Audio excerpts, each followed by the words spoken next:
Looking back, I can't pinpoint the exact proof that convinced me that I lived on a ball flying through space at some really fast speeds, but I do know that it didn't take a lot of proof.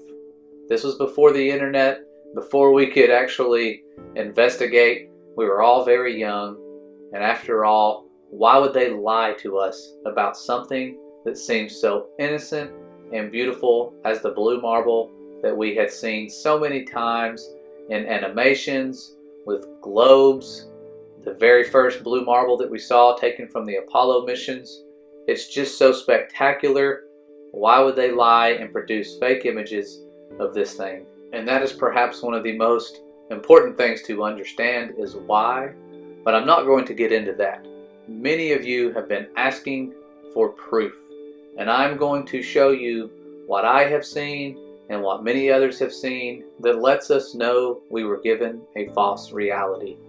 So, the first thing I'm going to do is show you some very simple observations that you can make of space footage and high altitude footage, and do some very simple experiments in the comfort of your own home and prove very simply that Earth does not have curvature, at least from the heights that we can go today, as we are stuck in low Earth orbit for now.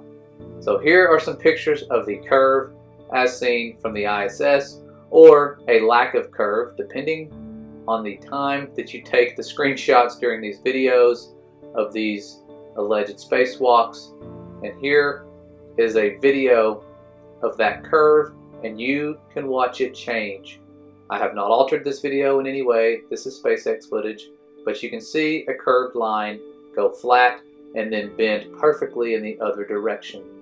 The bending in the opposite direction is key to solving this mystery, because it's so darn simple. If you know how a fisheye lens or a wide-angle lens works, here's an example that someone else did, and I can leave this link in the description for you.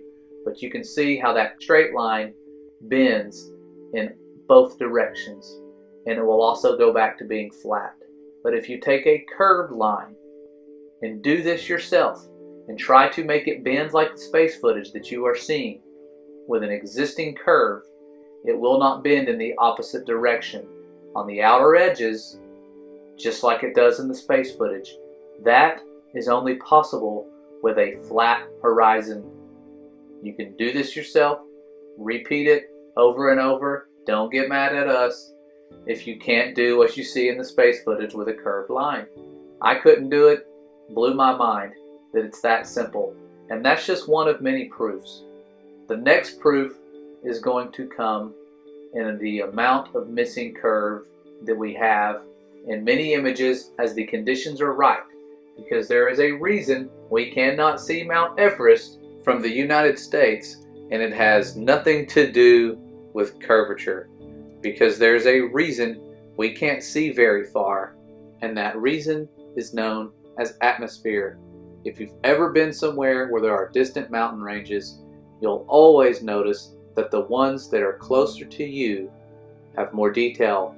The ones that are further away look a little bit hazy and start to blend in with the sky. Eventually, they will vanish into the sky and you will not be able to see them.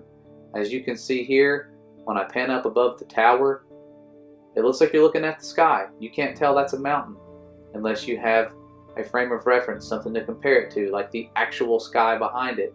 But things do get obscured by the atmosphere, and you can only see so far. We have limitations to our sight distance. That's what makes this a little more challenging, because not only does it hinder sight distance, atmosphere does a lot of other cool things. It acts like a lens, it magnifies, it causes curve to rise and fall as conditions change. This is known science. It's not something we're making up. There is actual observable evidence of this. You can watch time-lapse footage like the one here over this lake where the curve literally rises and falls, and you can also see the mountains in the background are dropping. That's what freaked me out when I looked into this, that there are some illusions that have to do with atmosphere, and I never knew that they existed to that scale and to that degree. but when you make repeated observations, you see some interesting things. Like this lighthouse. This was taken over a span of, I think, around 13 miles, where there should be a little bit of curve. Definitely a horizon blocking most, if not all, of the lighthouse you see here in the distance. But then the person came back and saw that the conditions had changed. It was a cooler climate that day, and the lighthouse, as well as the land below it, revealed that there was no curve on that particular day. And this rising and falling curve has everything to do with what's in our atmosphere, which just happens to be a lot of water.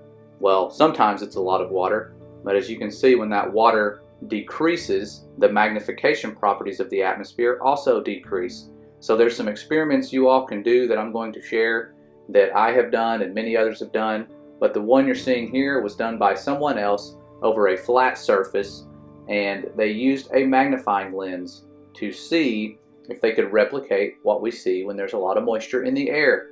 And to their surprise, it actually did replicate exactly what you would see of a city skyline over a large body of water or a flat surface.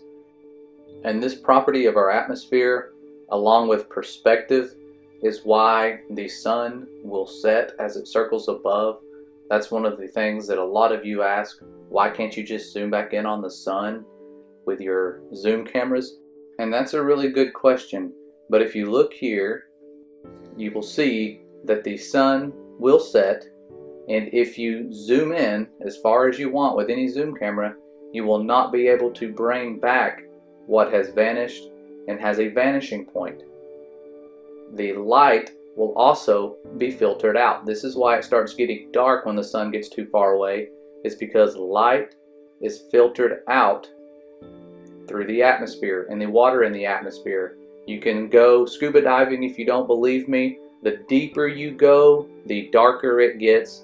Even in crystal clear water, light is filtered out. Blue objects will turn pink as you bring them to depth.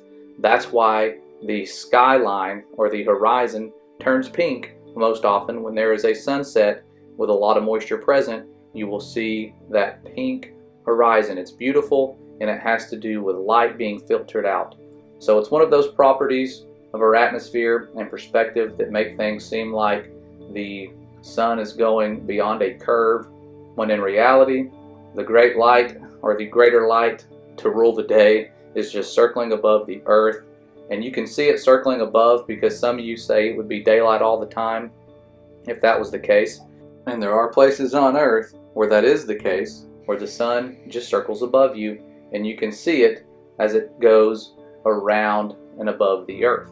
And if you get higher and higher, of course, there's going to be less atmosphere and you will be able to see further. And this brings us to our next proof, which is the long distance photograph, the world record long distance photograph for now. But the long distance photograph was taken over a great distance and from a great elevation. I'm going to include the elevation and show you the math according to the curve of the earth that we have been given, and show you that there is definitely missing curvature. So here is the eye height of 9,272 feet and a distance of 273 miles. And when you plug these numbers in, you get a hidden height of 16,030 feet. And then you can take those measurements and convert them to miles, and you get over 3 miles of curve that should be hiding you from seeing those mountain peaks in the distance that are only at an elevation of 2.5 miles, meaning they should be at least a half mile below the curve of Earth. They're not. You can see a majority of this mountain range, which is definitely not possible if Earth were the size and dimensions that have been given to us our entire life. And if this isn't enough proof for you, that's fine. There has definitely been some greater long distance videos and photos taken since this moment in time, as people have found ways to modify their cameras and use unique lenses that allow them to see much further, especially when you get higher in elevation above the atmosphere. And that's what happened here. The footage you are seeing is of a distance of around 1,200 miles. That is over 600,000 feet of missing curve, which equates, when you do the math on the globe calculator from that height, to around 119 miles of missing curve. And you can see in the distance there's definitely more to that horizon. It just gets obscured and you can no longer see it because of the atmosphere filtering out that light. So spectacular proofs that prove beyond a shadow of a doubt that the Earth is not what we've been told. And yet, even looking at this, it's okay to be skeptical. But even with all of this proof, there's still something missing.